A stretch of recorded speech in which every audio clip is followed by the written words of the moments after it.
भोर तालुक्यातल्या वाकंबे या गाव संपर्क दौऱ्याच्या निमित्तानं उपस्थित असलेले या गावचे सरपंच जगन्नाथ तुंबाळे, उपसरपंच कांबळे, या कार्यक्रमासाठी उपस्थित असलेले श्री भालचंद्र जगताप, सुनील गायकवाड, श्री जीवन कोंडे, श्री संतोष घोरपडे, श्री रणजित शिवतरे, श्री विक्रम खुटवळ, स्तोत्रश्री खुटवळ, चंद्रकांत पाटे, गणेश निगडे, विद्या पांगारे, महेंद्र बोर्डे, प्रवीण जगदाळे, राजेश खोपडे, प्रशांत पटवळ, निलम झांपले, महेंद्र बोर्डे, निलेश कोंडे, रवींद्र तारू, केदार देशपांडे, स्वप्नील सावंत, शिवरत्न दीपंकर, प्रकाश तनपुरे तसेच बाकाबा गावातील सर्वच ग्रामस्थ, माझ्या महिला भगिनींनो आणि युवक मित्रांनो, काय तुम्ही अजूनही पालकत्वाची वाट पाहताय? 95,000पेक्षा अधिकच्या कुटुंबाचे आयुष्य आनंदाने भरले आहे. आजच कॉल करा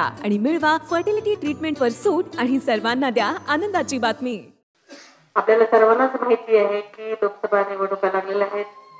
त्यानिमित्ताने आमचा हा गाव भेटीचा प्रचारानिमित्त सर्वच मी आणि माझे सर्वच महायुतीचे सर्वच माझे सह पदाधिकारी आज मतदानाच्या मागणीसाठी आम्ही आज गाव भेटीसाठी आलेलो आहोत. आल्यानंतरच आपल्या सरपंच साहेबांनी काही दिवसापूर्वी, काही वर्षापूर्वी झालेल्या आपल्या घटनेची परत आठवण करून दिली. सुरुवातीलाच मी आपल्याला सांगू इच्छिते की महायुतीनं माझ्यावर विश्वास ठेवून मला काही दिवसापूर्वीच या बारामती लोकसभेची उमेदवारी दिली आणि तो जो त्यांनी विश्वास दाखवलेला आहे, तो विश्वास तुम्ही जर मला तुमच्या सेवेची संधी दिली तर तो नक्कीच मी माझं काम करून सार्थ करून टाकेन.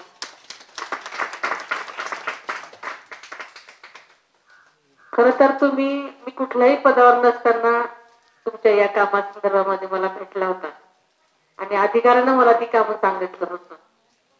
पण यापुढे मी तुम्हाला नक्कीच शब्द देईन की हे तुम्ही जे काम सांगितलेलं आहे ते तर माझी आता जबाबदारी असणार आहे. त्याच्यामुळे मी नक्कीच त्याचा पाठपुरावा अगदी प्रायोरिटीने करेन आणि याच्यामध्ये लक्ष घालून लवकरात लवकर हा तुमचे अडचण जी 22 कुटुंब आहेत त्याच्या रखडलेल्या ज्या गोष्टी आहेत त्या करण्यासाठी माझा प्रथम प्रयत्न असेल. आपण सांगितल्याप्रमाणे तुम्ही सगळेच जण पहिल्यापासूनच राष्ट्रवादीच्या पाठीशी खंबीरपणे उभे आहात. खुटवळ साहेब किंवा शिवतरे साहेब यांच्या प्रयत्नातून किंवा तुम्ही सगळेजण आपापल्या लेवलला इथे काम करतात. त्या सगळ्या ज्या सुखसोयी झालेल्या आहेत, त्या काही झालेल्या आहेत सुधारणा, त्या राष्ट्रवादी पक्षाच्या पाठिंब्यामुळे झालेल्या आहेत. आदरणीय दादांच्या पाठीशी आपण सगळेच जण नेहमीच खंबीरपणे उभे आहात. आणि मला हेही आठवते शिवतरेंनी सांगितल्याप्रमाणे की जेव्हा ही घटना घडली होती तेव्हा आदरणीय दादा तुमच्या सुखदुःखामध्ये सुद्धा सामील होण्यासाठी तिथे आले होते. मला एवढंच सांगायचंय की आदरणीय दादा आपल्या जनतेच्या अडीअडचणी तर सोडवतातच, पण त्यांच्या सुखदुःखामध्ये सुद्धा सहभागी होण्याचा त्यांचा नेहमीच स्वभाव राहिलेला आहे. आणि मला असं वाटतं की आदरणीय दादांचा नेहमीच आपल्या सर्व मतदारांचा, आपल्या जनतेच्या शेवटच्या तळागाळापर्यंतच्या लोकांच्या अडीअडचणी कशा सोडवतील, कशा सोडवल्या जातील आणि ती कशी समाधानी होतील यासाठी रात्रंदिवस त्यांचा प्रयत्न चालू असतो. आणि त्यासाठी ते सतत कुठल्या ना कुठल्या गोष्टीसाठी प्रयत्नशील असतात. आणि म्हणूनच आदरणीय मोदी साहेबांच्या विकासाच्या मार्गदर्शनाखाली त्यांना असं वाटलं की केंद्रामध्ये आणि राज्यामध्ये जर एका विचाराचं सरकार असेल तर त्या केंद्रामधल्या योजना असतात त्या तळागाळापर्यंत जर पोहोचून माझ्या जनतेच्या अडीअडचणी सोडवण्यासाठी मदत होणार असेल तर ही आपण भूमिका घेतली पाहिजे. या विकासाच्या गतीच्या मागे आपण सगळ्यांनी ठामपणे उभं राहिलं पाहिजे जेणेकरून आपल्या जनतेचा विकास होईल. आणि म्हणून ही दादांनी भूमिका घेतली आणि म्हणूनच आपण सगळ्यांनीच यात आदरणीय दादांच्या भूमिकेच्या पाठीशी ठामपणे उभं राहायला पाहिजे. नेहमीप्रमाणेच आपण घड्याळाला मोठ्या प्रमाणात मतदान केलं पाहिजे. मला माहिती आहे इथले तरुण नोकरीच्या निमित्तानं बाहेरगावी असतात, पण आपण सगळ्यांनीच त्यांना जरूर सांगावा आपल्या पाहुण्याऱ्या वेळेला सांगावं.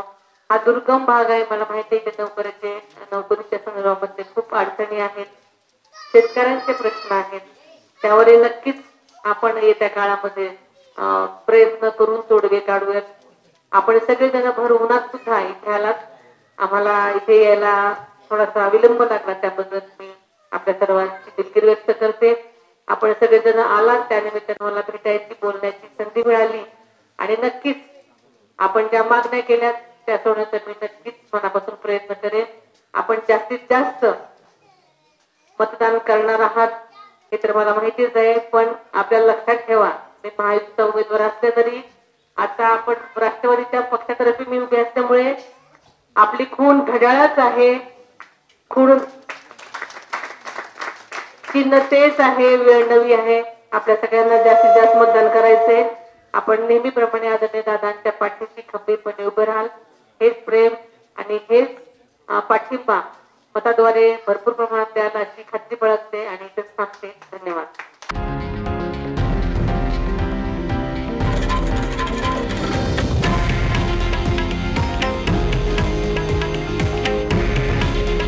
हे आहे देशातील नंबर 1 न्यूज नेटवर्क आणि आपण पाहत आहात TV9 मराठी. काळजी तुमची, हित महाराष्ट्राचं.